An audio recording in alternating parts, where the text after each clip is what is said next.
آگے بڑھیں گے ناظرین۔ اردو ادب میں تحریک آزادی نسواں کی سب سے پہلی علمبردار اور اپنے عہد کی ممتاز افسانہ نگار ڈاکٹر رشید جہاں کا آج 114واں یوم پیدائش ہے۔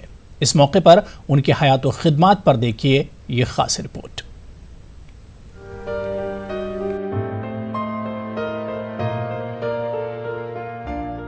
ڈاکٹر رشید جہاں اردو کی ترقی پسند مصنفہ، قصہ گو، افسانہ نگار اور ناول نگار تھی، جنہوں نے خواتین کی ادبی تخلیقات کے جدید دور کا آغاز کیا۔ انہی سے تحریک پا کر عصمت چغتائی نے نسوانی موضوعات پر اپنی بے باک تخلیقات اردو ادب کو دی، اور آگے چل کر واجدہ تبسم نے عورت کے تہذیبی، سماجی اور جنسی استحصال کے خلاف ادبی آوازوں کو ایک نیا لہجہ دے دیا۔ رشید جہاں 25 اگست 1905 کو اتر پردیش کے شہر علی گڑھ کے ایک روشن خیال خاندان میں پیدا ہوئیں۔ ان کے والد شیخ محمد عبداللہ ایک کشمیری برہمن تھے اور مذہب بدل کر مسلمان ہوئے تھے۔ مسلم عورتوں کی تعلیم کے میدان میں انہوں نے بہت کام کیے اور علی گڑھ کے ویمنز کالج کی بنیاد رکھنے میں ان کا بڑا ہاتھ تھا۔ یہ تعلیم نسواں کا پہلا اسکول اور کالج تھا جو کہ آج عبداللہ گرلز کالج کے نام سے مشہور ہے اور علی گڑھ مسلم یونیورسٹی کا حصہ ہے۔ ان کی خدمات کے اعتراف میں حکومت ہند نے انہیں 1964 میں پدم بھوشن کا اعلیٰ اعزاز دیا تھا۔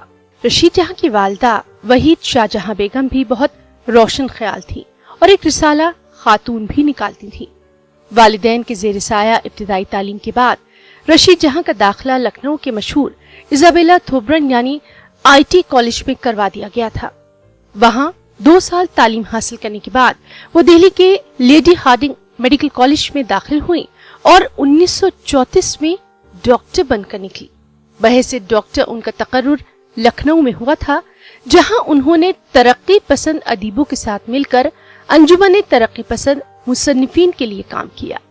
سید سجاد ظہیر، مجاز لکھنوی، علی سردار جعفری وغیرہ لکھنؤ میں ہی تھے، جو کہ سب کے سب ترقی پسند تحریک سے وابستہ تھے۔ رشید جہاں پہلی بار 1932 میں زیر بحث آئیں، جب ترقی پسند تحریک کے بانی سجاد ظہیر کا ترتیب دیا ہوا 10 باغی افسانوں اور ڈراموں کا مختصر مجموعہ انگارے کے نام سے شائع ہوا، اور اس مجموعے نے اردو ادب میں ہی نہیں بلکہ معاشرے میں بھی تہلکہ مچا دیا۔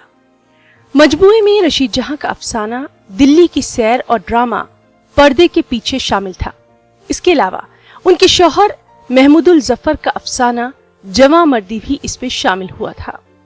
رشید جہاں کے افسانے اس وقت کے سماج میں رائج بنیاد پرستی اور جنسی اخلاقیات کے لیے چیلنج تھے۔ ڈاکٹر رشید جہاں نے ایک رسالہ چنگاری بھی نکالا، جس کی وہ خود ہی مدیر تھی۔ اس رسالے کے اجرا کا مقصد خواتین میں ذہنی بیداری پیدا کرنا تھا۔ لکھنؤ میں قیام کے دوران انہوں نے کئی ڈرامے لکھے اور انہیں اسٹیج بھی کیا۔ ان کے افسانوں کا پہلا مجموعہ عورت کے عنوان سے 1937 میں لاہور سے شائع ہوا، اور دوسرا مجموعہ ان کے انتقال کے بعد شعلہ جوالا کے عنوان سے 1967 میں، اور تیسرا وہ اور دوسرے افسانے کے نام سے 1977 میں شائع ہوا۔ لیکن ڈاکٹر رشید جہاں کا تخلیقی سفر زیادہ عرصے جاری نہ رہ سکا۔ انہیں کینسر کا مرض لاحق ہو گیا، جس کے لیے 1950 میں ان کا آپریشن بھی ہوا، مگر بعد میں مرض پھر ابھر آیا، اور اس مرتبہ ہندوستانی ڈاکٹرز نے ہاتھ اٹھا دیے اور انہیں ماسکو لے جانے کا مشورہ دیا۔ وہ بے حد لاغر ہو چکی تھی، پھر بھی وہ ماسکو گئیں، اور 29 جولائی 1952 کو ماسکو میں صرف 47 برس کی عمر میں ان کا انتقال ہو گیا۔ اور اپنی مختصر تخلیقی زندگی میں ہی ڈاکٹر رشید جہاں اردو ادب پر اپنے کبھی نہ مٹنے والے نقوش ضرور چھوڑ گئی۔